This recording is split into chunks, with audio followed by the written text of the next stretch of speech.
Non and the River of Humility, a Christian Bible story about healing that comes through obedience. Intro. When pride becomes the wall between us and restoration, you find yourself standing at the edge of a river. The water looks dull, cloudy, unremarkable.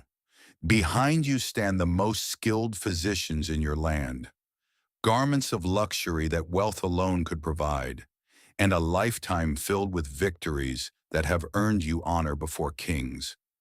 Yet none of these things can touch the sickness hidden beneath your skin. At times, the true obstacle to healing is not the disease itself, but the pride within us that insists we deserve something greater, something more fitting for who we believe we are. This is the story of a powerful man who journeyed far in search of a miracle, and only to learn that the power of God often reveals itself through the simplest acts of obedience.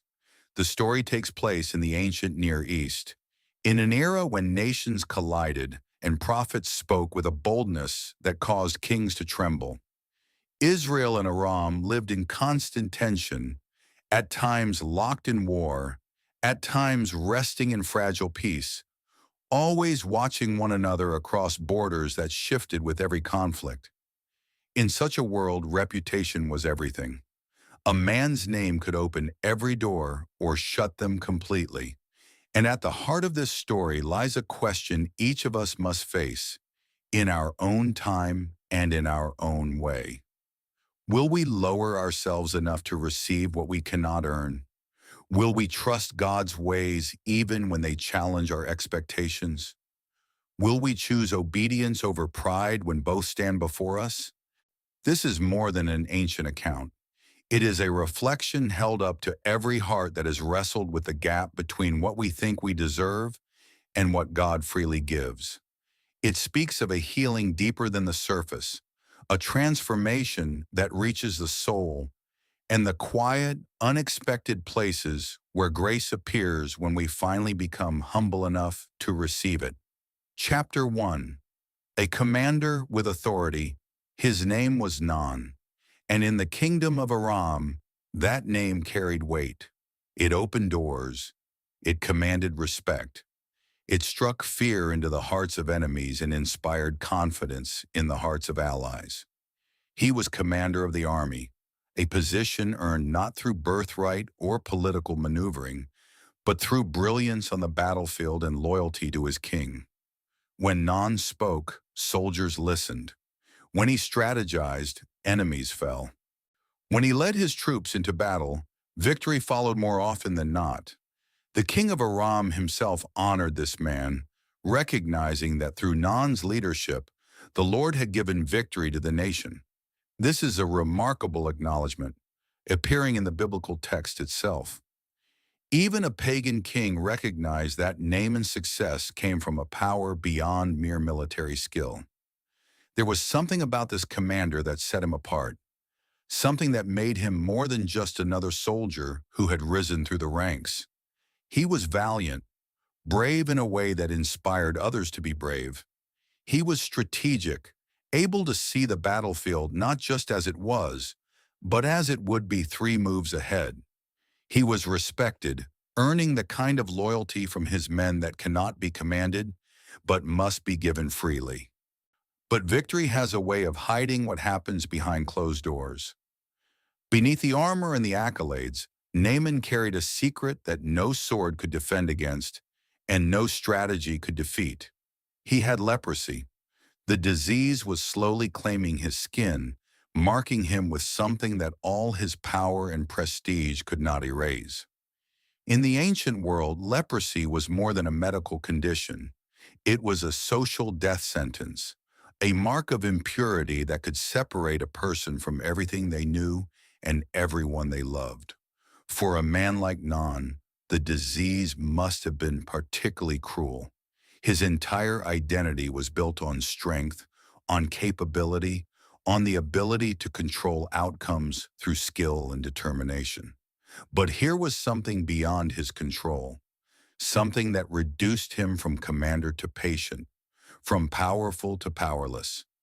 In public, he was the mighty commander, reviewing troops and planning campaigns and receiving the honors due to a national hero. In private, he was a man watching his own body betray him, knowing that even the greatest warrior cannot fight what lives within, cannot win a battle against an enemy that is part of himself. The leprosy would have started small, perhaps a patch of discolored skin, a spot that did not heal, a sensation of numbness where there should have been feeling. But Nan would have known what it meant. He would have recognized the signs, would have understood that this was the beginning of something that would only progress, only worsen, only spread until it consumed everything he had built. And there was nothing he could do about it. No battle strategy could defeat it. No amount of honor or wealth or military genius could cure it. For the first time in his life, Nan faced an enemy he could not overcome through his own strength. Chapter 2. The Captive Servant Girl. In Nan's household served a young girl from Israel, taken captive during one of Aram's raids into enemy territory. We do not know her name. The biblical text does not record it, and perhaps that is fitting. She represents all the unnamed people throughout history whose faith has changed the world in ways they could never have imagined, whose simple words have altered the course of events, whose obedience to God has brought healing to places of pain. She had lost everything. Her home, whatever dwelling she had known in Israel, was now beyond her reach. Her family, if they had survived the raid, it was separated from her by distance and circumstance. Her freedom, the most precious possession of any human being, had been stripped away. She belonged now to Nan's household, serving his wife, performing the daily tasks expected of a servant in a wealthy home. She ground grain and drew water and prepared food and attended to her mistress, with no choice in the matter, no control over her own life, no power to change her circumstances. Yet somewhere in her captivity, she had not lost her faith. This is the remarkable thing. She had every reason to be bitter, to curse the God of Israel for allowing her to be taken, to turn away from faith in a deity who seemed to have abandoned her to slavery in a foreign land. But she had not. Her faith remained intact, a quiet flame that continued to burn even in the darkness of her captivity. She knew about the prophets in Israel. She remembered the stories of God's power. She held on to the belief that the God she served was capable of miracles, even here, even now, even in the house of her captives. She served Nan's wife, and in that service she watched. She saw the burden her master carried. She saw the worry in his wife's eyes, the concern that no amount of wealth or status could ease. She saw the private pain behind the public power, and one day she spoke. Her voice was small but certain, the words of someone who possessed no authority except the authority of truth. She told her mistress about a prophet in Samaria, a man of God named Elisha who could heal the commander. Think about that moment. Consider what it required of this young girl. She had every reason to remain silent, to let her captor suffer, to find satisfaction in the downfall of the man whose army had torn her from her home. Some might have seen Nan's leprosy as divine justice, as punishment for the raids he had led, as fitting retribution for the suffering he had caused. But this girl did not think that way. When she saw suffering, even the suffering of her captor, she offered hope. When she had the opportunity to withhold information that could help, she chose instead to speak truth. When silence would have been easier and perhaps emotionally satisfying, she chose compassion. This is radical faith. This is the kind of faith that does not wait for perfect circumstances or ideal situations before it acts. This is the faith that sees a need and responds, that holds no grudges, that believes God's healing power is meant for everyone, even enemies, even those who have caused harm. The servant girl could not have known what would happen next. She could not have foreseen that her words would lead to international diplomacy, to a confrontation between prophet and commander, to a healing that would echo through the centuries. She simply spoke truth when truth was needed and trusted God to do the rest. Sometimes the voice of God comes from the most unexpected places. It comes from those we overlook, from those who have nothing to gain except the knowledge that they spoke truth when silence would have been easier. It comes from captives and children and outcasts and servants, from all the people the world dismisses as insignificant. This young girl had no power, no status, no voice in the larger world, but she had faith and she had compassion and she had the courage to speak, and that was enough to set in motion a miracle. Chapter 3: The Journey for Healing. Non took the servant girl's words to his king, and the king of Aram did what kings do when their greatest commander is in need. He did not dismiss the suggestion as the superstitious rambling of a captive child. He did not ignore the possibility that healing might be found in enemy territory. Instead, he treated it as a serious diplomatic matter worthy of official correspondence and royal support. This tells us something about how much Nan was valued, how important he was to the security and success of the nation. A king does not go to such lengths for just any soldier. The king of Aram wrote a letter to the king of Israel, carefully worded in the formal language of international diplomacy. The letter would have been carried by official messengers, sealed with the royal seal, presented with all the ceremony appropriate to communication between monarchs, and he sent Non what was essentially a diplomatic mission of healing, a journey that blurred the lines between politics and prayer, between military necessity and personal need. Non traveled with an entourage befitting his status. This was not a secret trip or a humble pilgrimage. This was a commander traveling in full view of the world, with the backing of his king and the resources of a nation at his disposal. He brought 750 pounds of silver, a staggering amount of wealth that would have required multiple pack animals to transport. He brought 150 pounds of gold, precious metal that represented not just money, but power, prestige, the ability to open any door and purchase any service. He brought 10 sets of clothing, fine garments that were themselves markers of status and wealth in the ancient world. He carried the letter from his king like a golden ticket, expecting doors to open, expecting honor, expecting a healing worthy of a commander. In his mind, the journey probably seemed straightforward. He would arrive in Israel with his impressive entourage. He would present the letter from his king to the king of Israel. The king would arrange for the healing, perhaps through court physicians or religious rituals. Nan would be cured, would return home in triumph, would resume his life with this obstacle removed. It all made perfect sense according to the logic of power and privilege that governed his world. But when the king of Israel read the letter requesting that he cure Nan of leprosy, everything went wrong. The king's response was not gratitude or careful diplomacy, but sheer panic. He tore his robes in distress, a dramatic gesture that signaled either mourning or extreme agitation. "Am I God," he cried to anyone who would listen, "that I can kill and bring back to life? This king sends a man to me to cure him of leprosy. See how he is seeking a quarrel with me." The king of Israel saw it as a trap, a political setup designed to create conflict.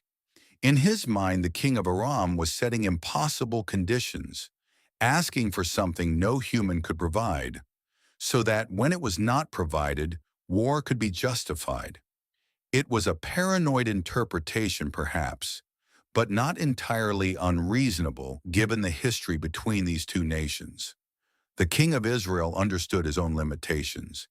He knew he could not heal leprosy. Well, he had no prophets on retainer, no miracle workers at his beck and call. He was just a man, a political leader trying to navigate the dangerous waters of international relations. And now he was being asked to do the impossible. The king did not see what was really happening, that God was orchestrating something far greater than politics, that healing was coming, just not through royal power or political maneuvering. The miracle would not come from a palace, but from a prophet. It would not be arranged through diplomacy, but through divine intervention. The king of Israel was right that he could not heal Non, but he was wrong to think that meant no healing was possible. He simply was not looking in the right place. Chapter 4. The prophet's unexpected response. When Elisha the prophet heard that the king of Israel had torn his robes in distress, he sent word. The message was simple and direct. Why have you torn your robes? Send Naaman unto me, and he will know that there is a prophet in Israel. There is confidence in that statement, a certainty that comes not from arrogance, but from faith.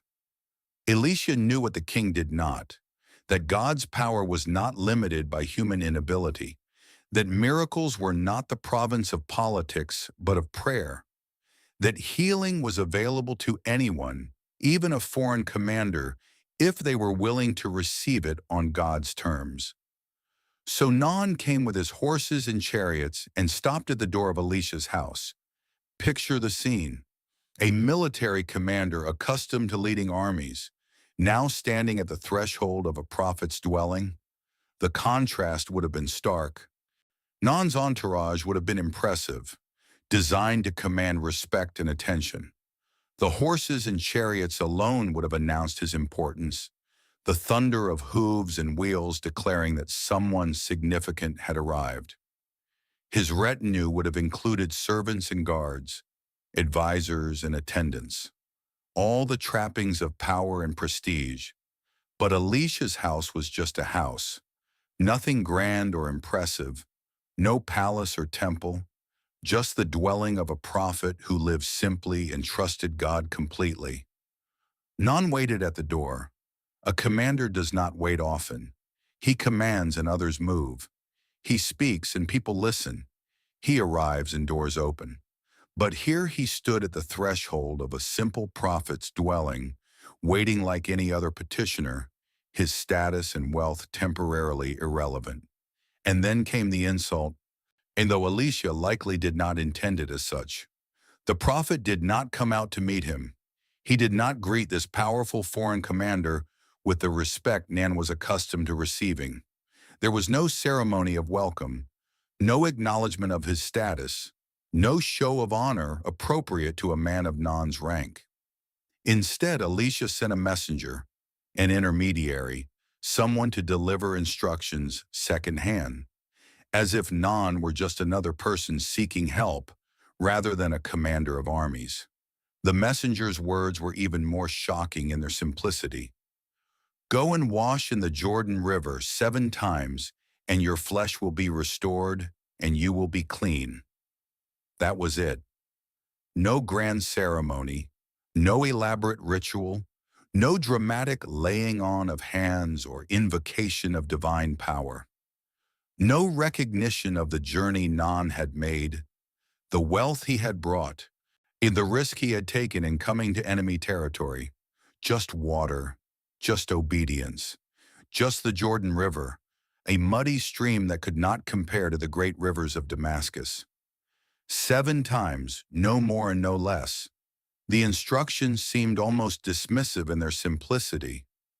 Go wash. As if leprosy were dirt that could be rinsed away. As if healing were as simple as bathing. As if the terrible disease that had driven Nan hundreds of miles from home could be cured by something anyone could do. Something that required no special skill or knowledge or power. The very ordinariness of the instruction was offensive to a man who had traveled far and brought much, who expected something extraordinary, something worthy of his suffering and his status. Chapter 5. The Offense of Simplicity. Non went away angry. The biblical text does not soften this. It does not say he was disappointed or confused or thoughtfully considering his options. It says he was angry, furious, rage-filled at what he had just experienced. You can picture the scene. A decorated commander, face flushed with indignation, turning his chariot around, his entire entourage witnessing his humiliation. The horses would have stamped and snorted as the reins were jerked hard, the chariots wheeling about in the dirt outside Alicia's house, the whole impressive procession preparing to leave as abruptly as it had arrived. He had expected Alicia to come out to him, to emerge from the house with appropriate reverence for who was calling. He had expected the prophet to call on the name of the Lord as God in some impressive display of spiritual authority. He had expected Alicia to wave his hand over the spot where the leprosy marked his skin, to perform some mystical gesture that would demonstrate power and produce healing. He had expected theater, drama, something befitting the journey he had made and the wealth he had brought, something worthy of a commander. Instead, he got instructions to bathe in a river. The disappointment must have been crushing. After all this, after the servant girl's promise and the king's letter and the long journey and the fortune and gifts, after putting his hope in this foreign prophet and risking his dignity by seeking help in enemy territory, he was being told to do something so simple that it felt like mockery.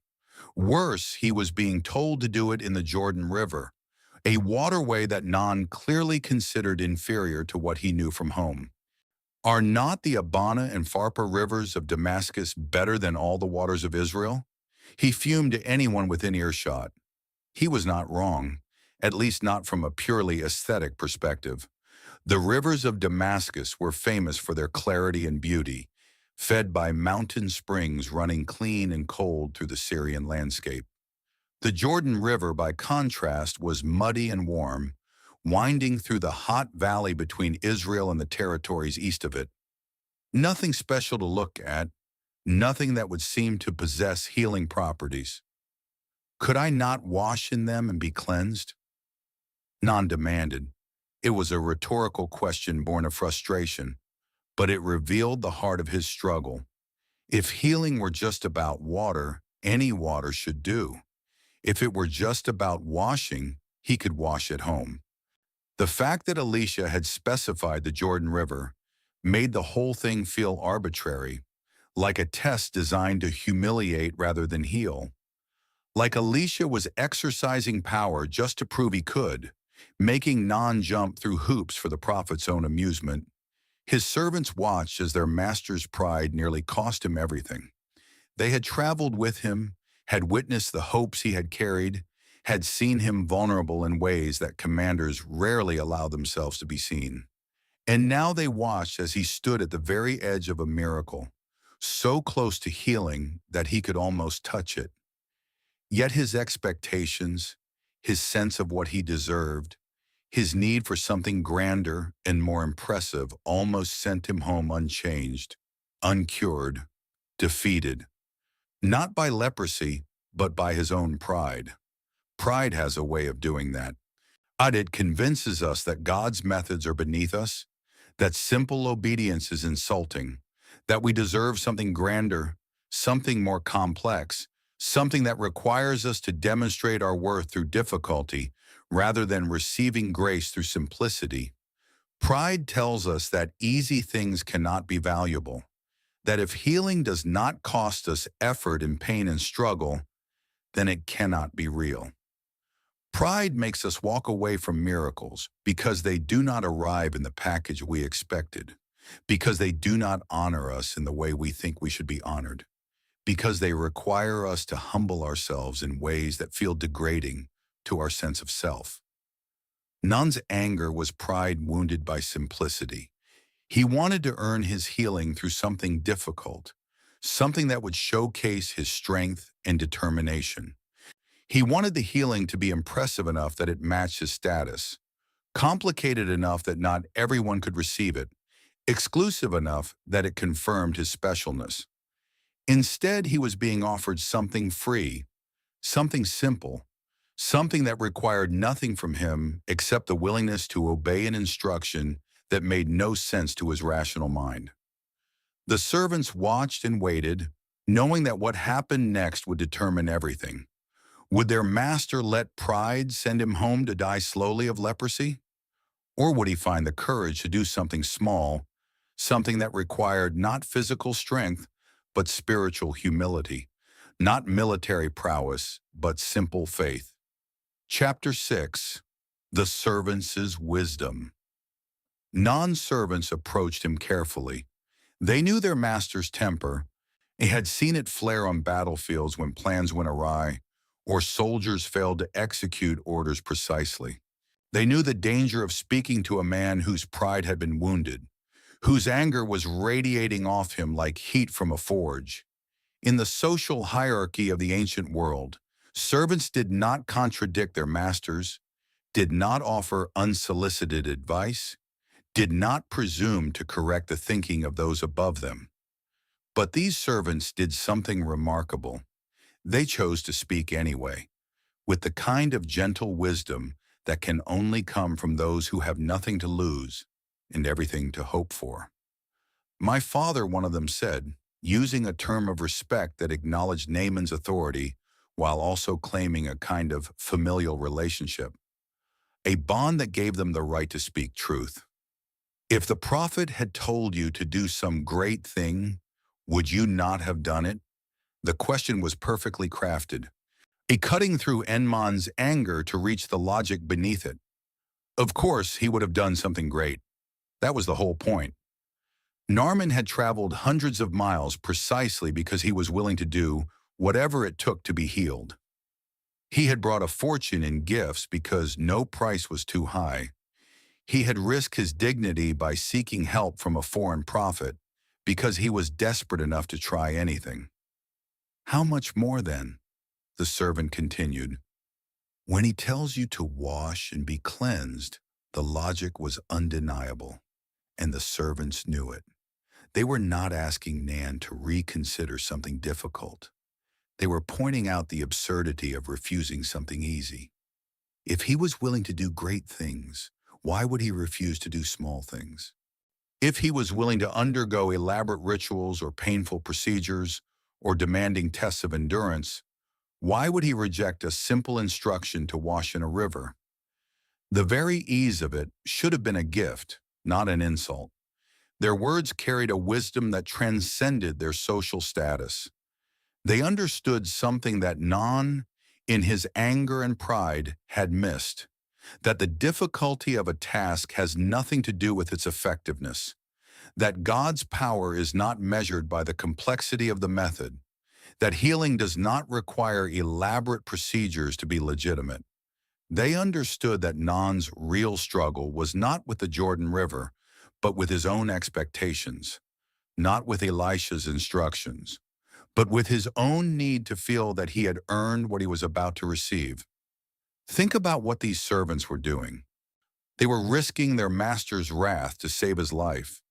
They could have remained silent, could have let Nan's pride carry him home to certain death, could have avoided the potential punishment that comes from speaking uncomfortable truth to power. But they chose to speak because they cared more about Nan's healing than about their own safety. They chose wisdom over silence, truth over deference, love over fear. This is what true servants do in every age and in every context. They speak truth when truth is needed, even when it is risky. They offer wisdom when wisdom is lacking, even when it might be rejected. They care more about the well-being of those they serve than about protecting themselves from potential consequences. These servants embodied a kind of loyalty that went deeper than mere obedience to orders. They were loyal to Nan's ultimate good, even when that meant contradicting his immediate wishes. Sometimes the people closest to us see more clearly than we do. They see past our anger to our need, past our pride to our pain, past our stated reasons to our actual fears. They understand that what we say we want is not always what we actually need. They recognize that our objections are often symptoms of deeper struggles, that our anger is often a mask for fear or disappointment or shame. And when they love us enough, they risk telling us what we need to hear rather than what we want to hear. Non stood at a crossroads, the kind that comes to all of us at various points in our lives. Would he listen to the servants who spoke wisdom? Would he let their logic penetrate his pride? Would he choose to see their intervention not as further humiliation, but as an act of grace, an opportunity to step back from the edge of a terrible mistake? The servants had done their part. They had spoken. They had offered a way forward.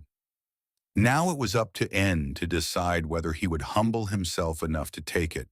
And sometimes listening to those who serve us, hearing the wisdom of those we might be tempted to dismiss because of their social status or their lack of formal authority, saves our lives. Not just physically, though sometimes that too, but spiritually and emotionally and in all the ways that matter. The servants could not heal Non's leprosy. They could not perform miracles or change water into something medicinal, but they could do something equally important. They could speak truth that cut through pride and pointed toward obedience. And in that moment, that was exactly what Non needed. Chapter 7, The Act of Humility. Non went down to the Jordan River. That simple sentence contains a universe of internal struggle and spiritual transformation. Can you imagine that walk from where his servants spoke to him to where the river ran? Each step was a choice to humble himself, to release his expectations, to trust that God's way might not match his own. Each step was a death to pride and a birth of faith, a movement away from what made sense according to the world's logic, toward what made sense only in the logic of grace. The water was unremarkable when he reached it, the river ordinary, the whole scene lacking any sense of ceremony or significance. There were no trumpets announcing a miracle, no gathering of prophets to witness the healing, no crowd to observe and validate what was about to happen. Just Non and his servants standing at the edge of a muddy river in enemy territory, about to do something that felt foolish by any normal standard.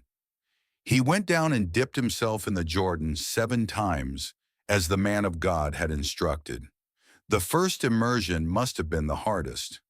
The water was warm and brown, nothing refreshing or cleansing about it by ordinary standards. Nan would have felt the mud between his toes, the current pulling gently at his body, the weight of his own doubt pressing down on him like a physical thing. He went under, came up, looked at his skin. Nothing had changed. The leprosy was still there, marking him, claiming him, unmoved by mere water. Once, twice, 3 times. Nothing changed.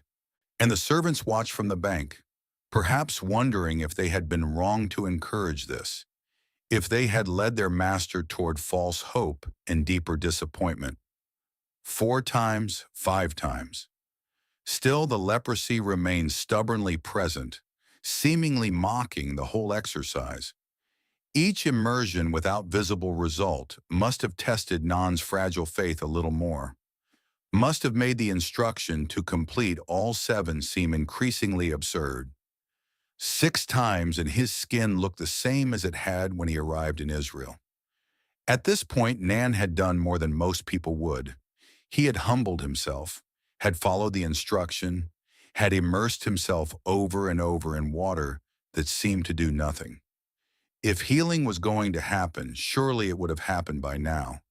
Surely 5 or 6 times would be enough, or if any number would be enough. The temptation to stop, to decide that this was not working, to let anger and disappointment and frustration take over again, must have been intense. But Non went under a 7th time. He completed the instruction exactly as it had been given, not stopping at 6 because that seemed like enough, not adding an eighth because 7 had not immediately produced results, but simply obeying the word of the prophet with precision. He went under the surface of the Jordan one more time, felt the water close over his head, perhaps prayed, or perhaps simply hoped, or perhaps just mechanically followed through because he had come this far and might as well finish. And when he came up from that seventh immersion, something had happened. His flesh was restored and became clean like that of a young boy. And the leprosy was gone, completely, not improved or reduced or stabilized, but gone. His skin was not just healed, but renewed, transformed, made fresh and whole in a way that went beyond mere absence of disease. The text says it became like that of a young boy, suggesting not just healing, but rejuvenation, not just cure, but restoration to a state of health and vitality that he might not have known for years. The miracle he had traveled so far to find came not through grand ritual, but through simple obedience, 7 times in ordinary water, 7 acts of humility, 7 moments of choosing trust over pride, faith over logic, obedience over expectation. The number 7 carried significance in Hebrew thought, representing completion and perfection. And here it represented the completion of Non's journey from pride to humility, from sickness to health, from skepticism to faith. Think about what this meant. The healing came not in the first immersion, not in the moment of initial obedience, but in the completion of the instruction. If Non had stopped at 6, he would have gone home still sick, would have concluded that the prophet was a fraud and that faith in the God of Israel was misplaced. But he persisted. He trusted.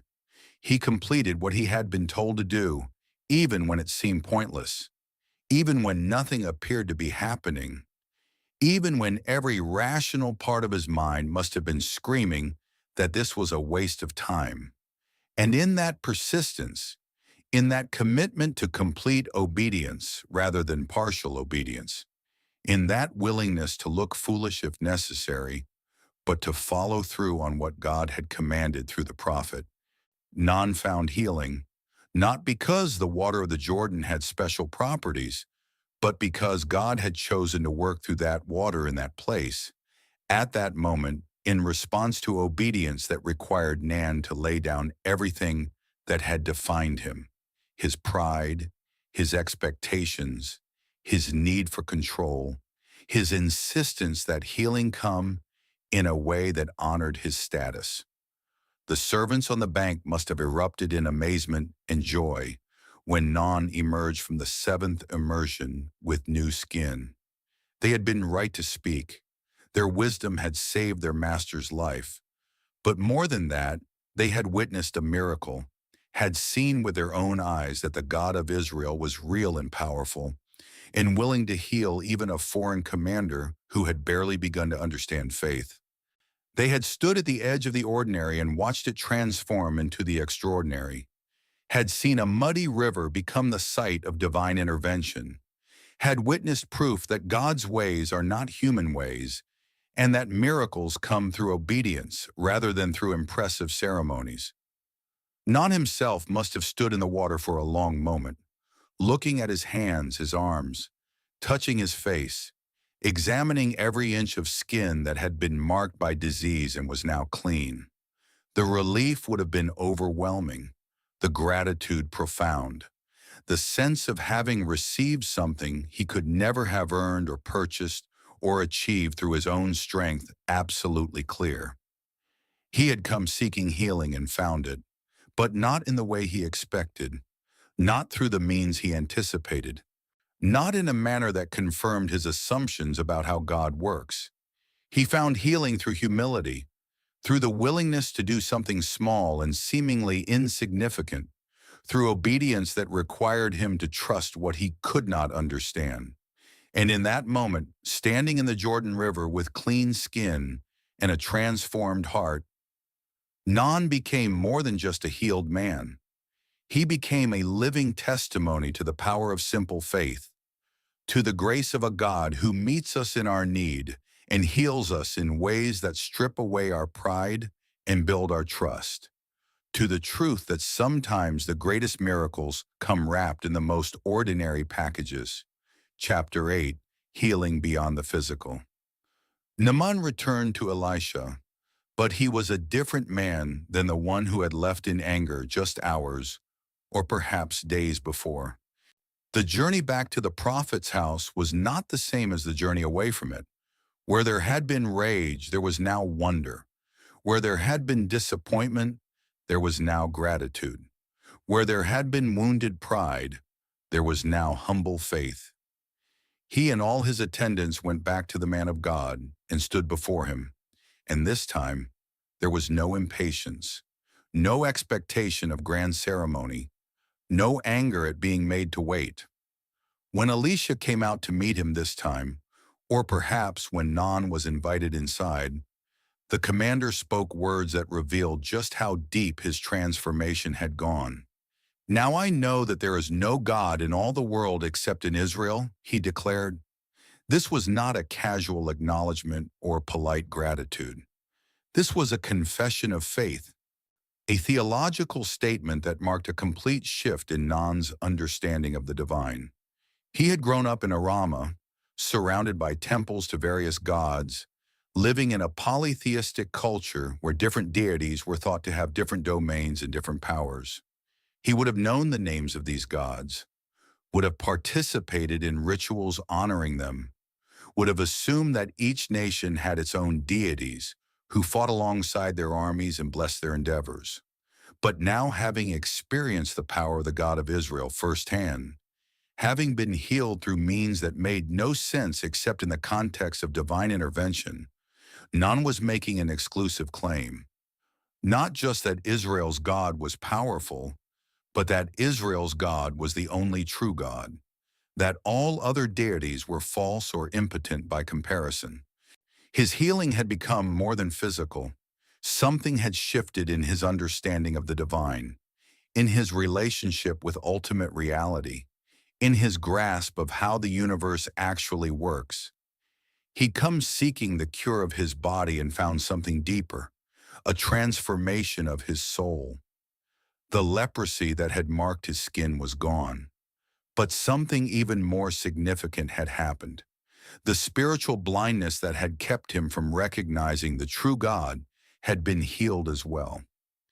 He could see now, not just with physical eyes but with spiritual perception, that he had encountered something real and true and powerful in a way that transcended all his previous religious experiences.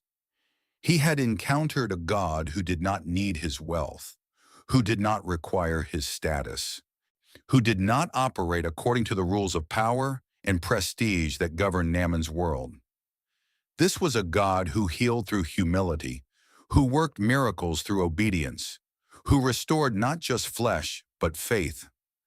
This was a God who could not be manipulated or controlled or purchased, who gave freely rather than in exchange for payment, who required nothing but trust and obedience and a willingness to lay down pride. Naaman's confession was all the more remarkable because of who he was and where he came from. He was not a nobody. He was not someone whose opinion carried no weight. He was a commander, a man of influence and authority, someone whose words would be reported back to his king and would be repeated among the soldiers who served under him. His confession of faith in the God of Israel was a political statement as much as a personal one, a declaration that would have consequences beyond his own life, that would raise questions and eyebrows and perhaps even tensions in the polytheistic culture he was about to return to. But Mon did not seem concerned about any of that. He had experienced something real, and he was not going to hide it or downplay it or translate it into terms that would be more acceptable to his culture. He stood before Elisha and spoke the truth as he now understood it. There is no God in all the world except in Israel. It was a bold claim, an exclusive claim, the kind of claim that transforms everything about how a person lives and thinks and relates to the world around them? This is what real healing does. It does not just fix the immediate problem. It transforms the person who receives it. Physical healing is wonderful, necessary, life-changing in its own right. But when physical healing opens the door to spiritual transformation, when the miracle of restored flesh leads to the miracle of restored faith, when the God who heals the body also captures the heart, that is something even more profound. That is the kind of healing that lasts not just for the remainder of a lifetime, but for eternity. None had come to Israel as a pagan, seeking a cure from a prophet rumored to have power. He was leaving as a believer, someone who had encountered the living God and would never be the same. His skin was clean, yes, but his soul was cleansed as well. His body was restored, but his spirit was awakened. He had been made whole in every sense of the word, and healed not just physically but spiritually, restored not just to health but to right relationship with the divine. And this dual healing, this transformation that touched both body and soul, was the real miracle. The clean skin was evidence of God's power, but the changed heart was evidence of God's grace. Anyone with enough power could heal skin, at least theoretically, but only God could transform a proud commander into a humble believer. Only God could take a pagan soldier and make him into a confessor of faith. Only God could use something as simple as water and obedience to remake a person from the inside out. Chapter 9. The Refusal of Payment. Non urged Elisha to accept a gift from him, to take some portion of the vast wealth he had brought on the journey. "Please accept a present from your servant," he said, using language that indicated his changed perspective. He was no longer demanding recognition as a powerful commander. He was presenting himself as a servant, humble before the prophet and the God the prophet represented. In Naaman's world, in the culture and context he knew, this made perfect sense. It was the only way he knew how to respond to such a profound gift. Everything in Naan's experience suggested that healing should be paid for. When physicians treated illness, they were compensated. When priests performed rituals, they received offerings. When anyone provided a service, especially a service as valuable as restoring health and saving a life, payment was expected and appropriate. Money was how value was acknowledged, how gratitude was expressed in concrete terms, how debts were recognized and honored. For a man like Naaman, who had access to significant wealth and understood the world primarily through transactions and exchanges, offering payment was not just polite but necessary. Moreover, Naaman had brought all this wealth specifically for this purpose: the 750 pounds of silver, the 150 pounds of gold, the 10 sets of fine clothing.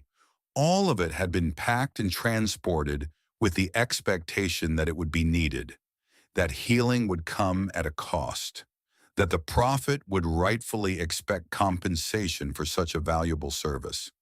To return home with all of it still in his possession would seem strange, wasteful, almost insulting to the prophet who had facilitated his healing. But Elisha refused. "As surely as the Lord lives, whom I serve, I will not accept a thing," the prophet said.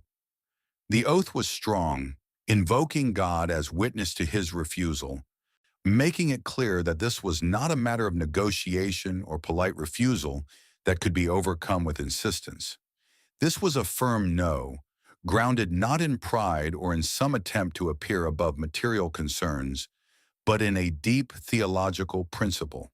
And even though Naaman urged him, pressed him, tried to convince him to take at least something, Elisha would not relent. He would not take it. This refusal was itself a teaching moment, a lesson as important as the healing itself. Elisha was making a point, demonstrating something crucial about the nature of what had just happened. Healing was not a transaction. It could not be purchased, could not be earned, could not be reduced to an exchange of goods and services. What Nan had received was not the result of the prophet's skill or power, but of God's grace. Elisha was merely an instrument, a messenger, someone through whom God had chosen to work. To accept payment would be to suggest that the healing had been Elisha's doing, that it was something he had provided through his own abilities, something for which he deserved compensation. But that was not true, and Elisha would not allow Naaman to misunderstand what had happened. The God of Israel could not be bought. His miracles were not for sale. His grace could not be purchased with silver or gold or fine clothing or anything else humans might offer. What Nan had received was a gift, pure and simple, freely given, requiring nothing but faith and obedience, and the only appropriate response was gratitude and changed living, not payment. This was radically different from the religious systems Nan knew. In the pagan temples of his homeland, everything had a price. Want the gods to bless your crops?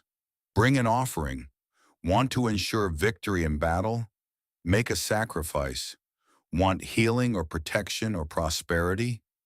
Pay the priests, bring the gifts, perform the rituals, and maybe if the gods were pleased, you would receive what you sought. Religion was transactional, a system of exchanges where humans gave things to the gods in hopes of receiving blessings in return. But the God of Israel did not operate that way. He gave freely. He healed because he chose to heal, not because payment had been offered. He worked miracles out of grace, not in response to bribes or payments or attempts to purchase his favor. Elisha's refusal to accept anything from Nan was a demonstration of this principle in action. It was a way of saying this healing was not about what you brought or what you can offer. It was about God's power and your willingness to trust and obey. That is all that was required. That is all that will ever be required. The refusal must have been uncomfortable for Enmon. It left him with a debt he could not repay, a gift he could not reciprocate, a feeling of owing something that he had no way to settle. But perhaps that was the point. Perhaps that discomfort was itself instructive, teaching Nan something about grace that he could not have learned if Elisha had accepted payment. Grace leaves us in debt. It gives us something we cannot earn and cannot repay. It places us in a position of permanent gratitude, of ongoing recognition that we have received what we did not deserve and could never have purchased. And that is exactly where God wants us to be, not trying to earn what has been freely given, not attempting to pay for what was offered as a gift, not reducing our relationship with the divine to a transaction where we give and receive in equal measure. Instead, living in the awareness that we have been given something precious without deserving it, that we have received grace we cannot repay, that the only appropriate response is a life lived in gratitude and obedience and continued trust in the God who heals freely. Elisha's refusal was an act of prophetic teaching, a moment of instruction that went beyond words to demonstrate in action what grace actually means. The prophet would not compromise this principle, not even to be polite, not even to make Nan comfortable, not even to accept wealth that could have been used for good purposes. The point was too important. The lesson was too crucial. What Nan had received was a gift, and gifts are not purchased. They are received with gratitude, and then they transform how we live. Chapter 10. A Changed Life. Before Nan left, he made an unusual request, one that reveals just how deep his transformation had gone and how seriously he was taking his new faith. "If you will not accept a gift," he said to Elisha, "then please let me, your servant, be given as much earth as a pair of mules can carry." The request might seem strange to modern ears, but it made perfect sense in Nan's cultural context. For your servant will never again make burnt offerings and sacrifices to any other god but the Lord, he continued, explaining his reasoning. He wanted soil from Israel, actual dirt to take back to Aram, so he could worship the God who had healed him on the very ground where that God was known and honored. In the ancient world, gods were often thought to be connected to specific territories, to have power in particular lands and among particular people.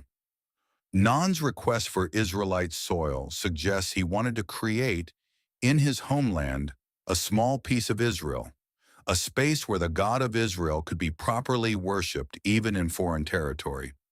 It was a beautiful, almost childlike faith. There was something pure and earnest about it, a desire to do everything right, to honor God in the way he understood would be most appropriate. Nun was trying to figure out how to live as a believer in the God of Israel, while returning to a land filled with other gods, other temples, other expectations.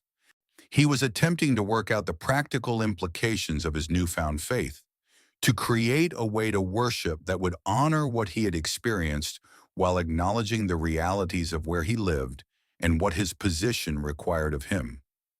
Nun also acknowledged the complexity of his situation with remarkable honesty. "But may the Lord forgive your servant for this one thing," he said. "When my master enters the temple of Rimmon to bow down, and he is leaning on my arm, and I have to bow there also. When I bow down in the temple of Rimmon, may the Lord forgive your servant for this." He was describing his official duties, the ceremonial obligations that came with being commander of the army and advisor to the king. When the king of Aram went to worship in the temple of Rimmon, a Syrian god, Nun would be required to accompany him, so to physically support the king as he bowed. And in doing so, Nun himself would have to bow as well. This was not hypocrisy or a lack of commitment.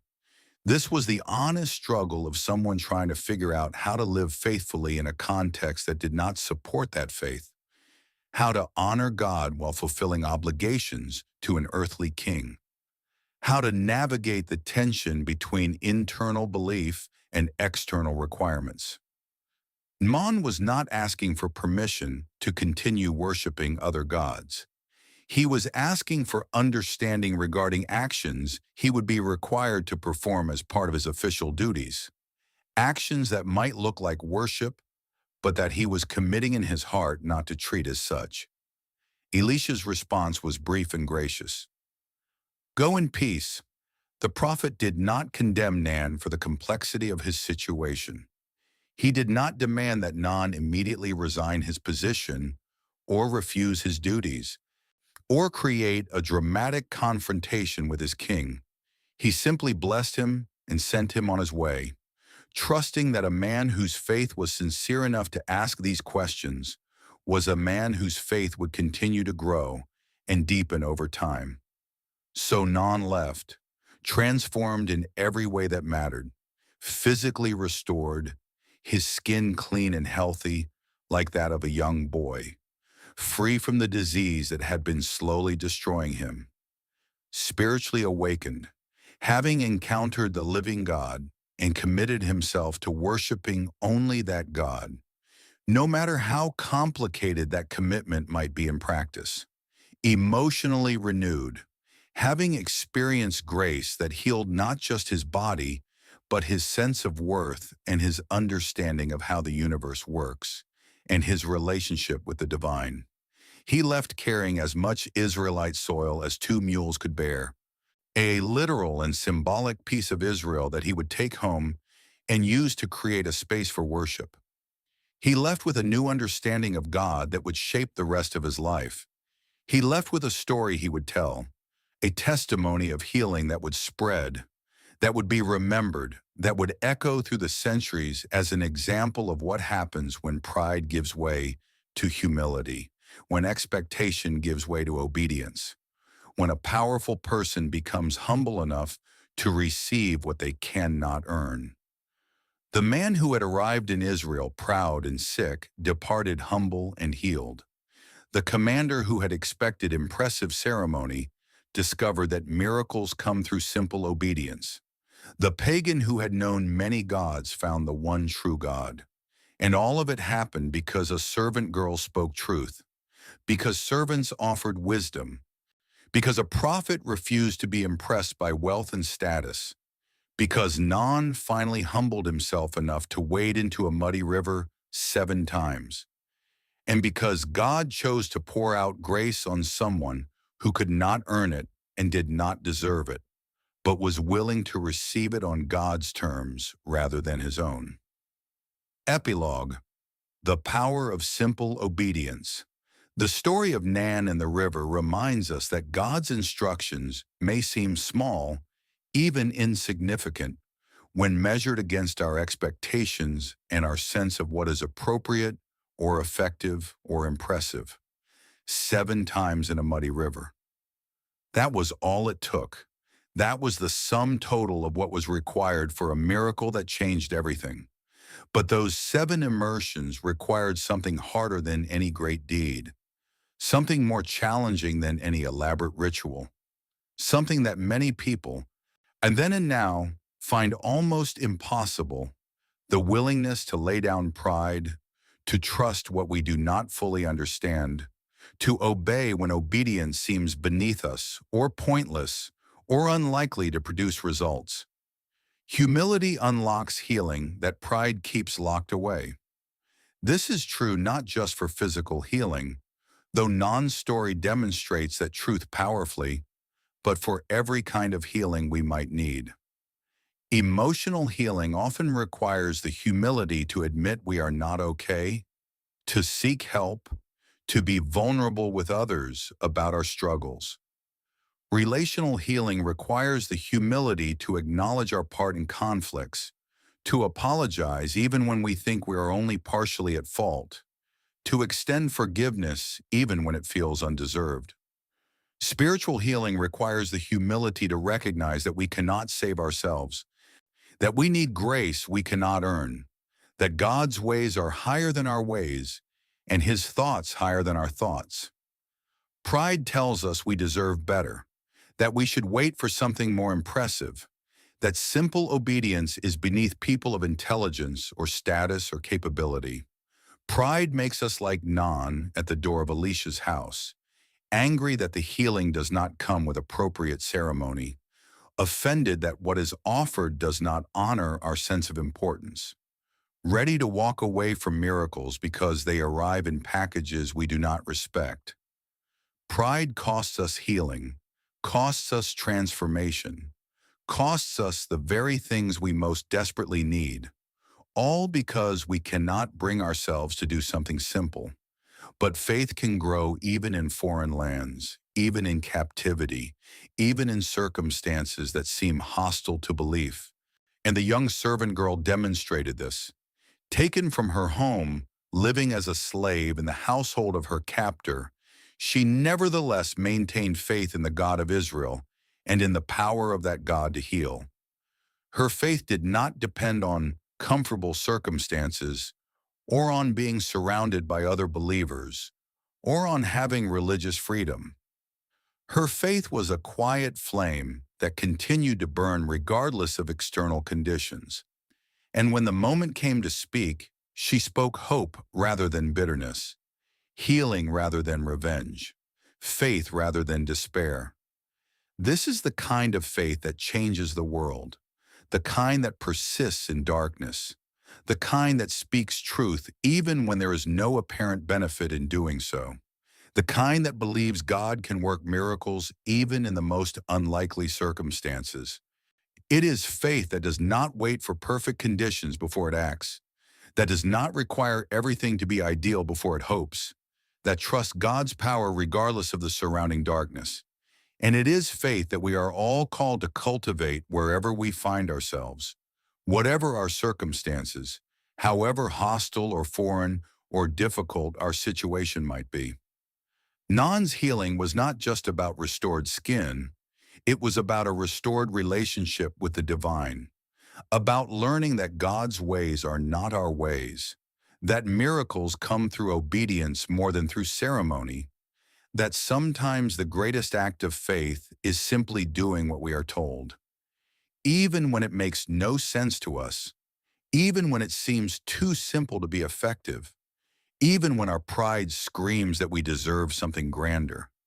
The healing of Nan's body was the visible sign of a deeper healing that was taking place in his soul, a transformation that moved him from pride to humility, from expectation to trust, from resistance to obedience. And that transformation is available to all of us in whatever rivers we are called to enter, in whatever simple acts of obedience we are asked to perform. The specifics will differ. For Nan, it was 7 immersions in the Jordan. For us, it might be something else entirely. Some instruction from God that seems too simple or too strange or too humbling to be the path to healing. But the principle remains the same. God often works through the ordinary to accomplish the extraordinary, through the simple to achieve the profound, through the humble to manifest the miraculous. Sometimes the path to restoration begins with a willingness to obey what we do not fully understand. We want explanations. We want guarantees. We want to know why and how and what will happen if we comply. But faith does not always come with those assurances. Sometimes faith means taking the first step into the river without knowing what will happen, immersing ourselves once, then twice, then 3 times, persisting even when nothing seems to be changing, trusting that if God said 7 times, then 7 times is what will accomplish the healing we need. The river waits. Not the literal Jordan, perhaps, but whatever river God is calling each of us to enter. Whatever simple act of obedience we are resisting because it does not match our expectations, or honor our sense of importance, or seem adequate to address the magnitude of our need. The river waits, and the healing is there, ready to be received, available to anyone willing to humble themselves enough to obey. All that remains is the question, will we humble ourselves enough to receive it? Will we be like Nan at the door of Elisha's house, angry and resistant and ready to walk away? Or will we be like Nan in the Jordan River, humble and obedient, willing to complete what we have been instructed to do, even when it makes no sense, even when it seems pointless, even when pride tells us we deserve something better? The choice is ours. The healing is available. God's grace is offered freely, requiring nothing but trust and obedience, asking only that we be willing to lay down our expectations and pick up simple faith, that we be willing to enter whatever river we are called to enter and immerse ourselves as many times as we are told, trusting that God knows what He is doing, even when we do not. And if we can find that humility, if we can master that obedience, if we can persist through the first 6 immersions when nothing seems to be happening and trust God enough to complete the 7th, we may discover what Nan discovered, that God is faithful, that His methods work even when they do not make sense, that healing comes to those who are humble enough to receive it on His terms rather than demanding it on their own. May we all have the wisdom of the servant girl who spoke hope when she could have remained silent. May we all have the courage of the servants who spoke truth to power when silence would have been safer. May we all have the humility of Nan in the river, willing to look foolish if necessary, but determined to obey fully, trusting that God's simple instructions are the path to the miracles we most desperately need.